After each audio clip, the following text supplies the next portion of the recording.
When I was first growing up, my dad was a farmer, so I grew up on an apple, cherry, and asparagus farm. Yeah.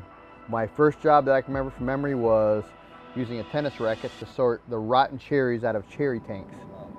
So you dip it down, look for the rotten ones, throw them out. Pretty menial job.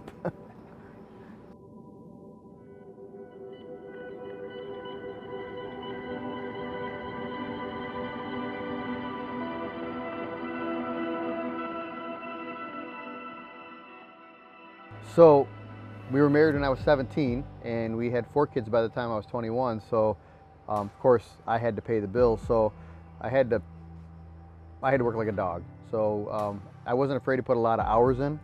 Wasn't uncommon for me to work 70, 75 hours a week. I had a regular job. Before I owned the company, I had a regular job where I worked 8 to 5, and then went and did my side job at night. So kind of probably got that from my dad, because my dad was a farmer, and I kind of joke with people that I didn't even know that other people took Saturdays off until I was an adult, because we just worked Saturdays. That was just another day of the week that we worked. And so I got that work ethic from my dad. Also kind of learned that there's not necessarily a set schedule of the week when you work and when you don't. You work when there's work that needs to be done, and then when the work's done, you get to play. And so I kind of grew up with that mentality, and all my brothers and sisters have a similar mentality where they just know how to work hard and appreciate that. So but starting off early like that with 4 kids, by the time we were 21, definitely meant I had to put a lot of long hours in. And so but that took a toll on my marriage after several years. After 6 or 7 years of business like that, our marriage fell on rocks, and in order to save our marriage, we decided to sell everything, move to another state, and kind of start over with each other. And I know not everybody is able to do that, but we were blessed to be able to take some time away and patch our marriage back together. And eventually we moved back to Michigan and started fresh again, and built it up to what we have today. Oh, I had to borrow money from my dad for a U-Haul van to get back here. And then I rented a trailer from my father-in-law when I got here. So we were pretty broke. And I could have borrowed some money, but I didn't really want to. I was a little bit too proud for that. But we really just started off broke, and I went to work for a couple of local contractors. But it was kind of weird because I'd been a business owner. I'd been kind of, my own boss for quite a while. So it was unusual going back and working for somebody and not even being the foreman, just being another guy that just told what to do. And here I'm sweeping floors, doing demolition, and I'm like, that guy's over there building a wall. I know how to build a wall. That guy's over there, doing these other things, and I know how to do that. But I had to start off from the bottom. So that was a little bit hard for me. And eventually I went to work for somebody else until I found something I liked. And it wasn't for a couple years. I eventually had somebody asked me, hey, we have a roof. I didn't know if you were back into roofing or not. And I didn't have any tools at all at that time. So I decided to do that roof on the side. I went and bought the tools, and realized that I still like doing that. But I knew that owning a business was stressful in our marriage. And so I did another side job, and then I did another side job, and then the company I was working for at the time, I was working for a factory. I went snowboarding one night, and I broke my wrist, and they wouldn't accommodate me there.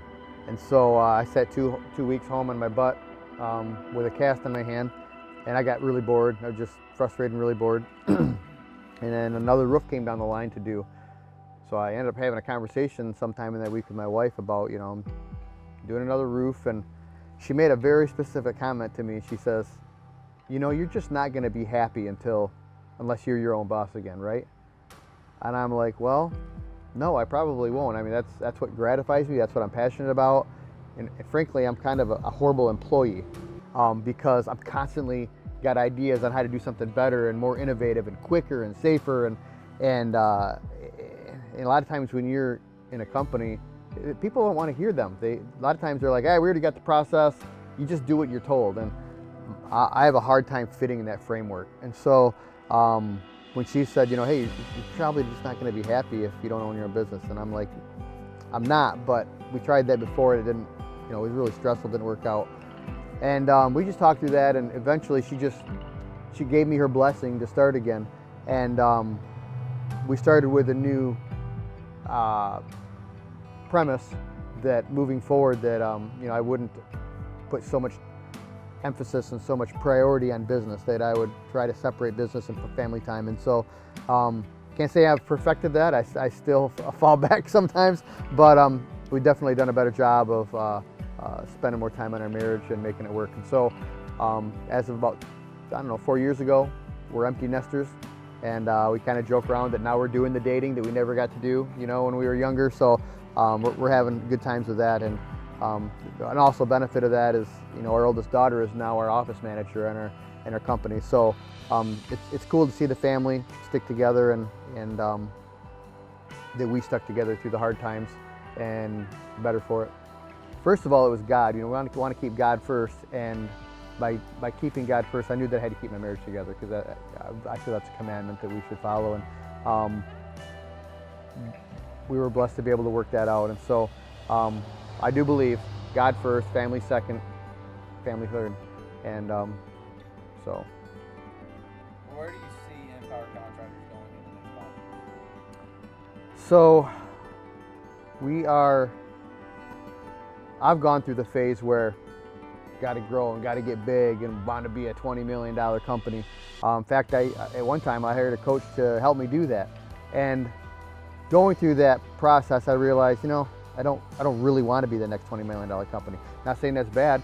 Some people want to do that, but you know, everybody's got to do what's right for them. And for me, I just want to do good roofs that last a long time for a certain set of customers.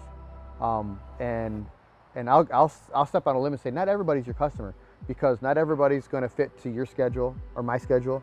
Not everybody's going to fit to my price. Not everybody's going to fit to the particular systems that I offer. And so a good relationship, it really is important when it comes to a contractor-client relationship. But the people that we do work well with and that we want to do work for, we want to have that relationship long term. Hopefully they, you know, when they have an issue with the roof that we installed, they'll call us back so that we can take care of it ASAP. But we don't want to be a huge conglomerate. I really enjoy the day-to-day basis of being able to meet with a customer, and you did this for the last few days with me, seeing me meet with a customer, listen to their need, listen to their aches and pains per se, the problems that they've had in the past. Maybe they've had a bad experience with roofing contractors, not doing what they say or not offering what the solution that they need. And I love to be able to come in there and listen and say, you know, I think we can help you. I think we can look at this. I think we can dig deeper. And not just, oh, you got this kind of roof, here's the system. I really like to listen to, like, what do you do as a business inside this building? There's 100 different answers to that, thousands of different answers to that.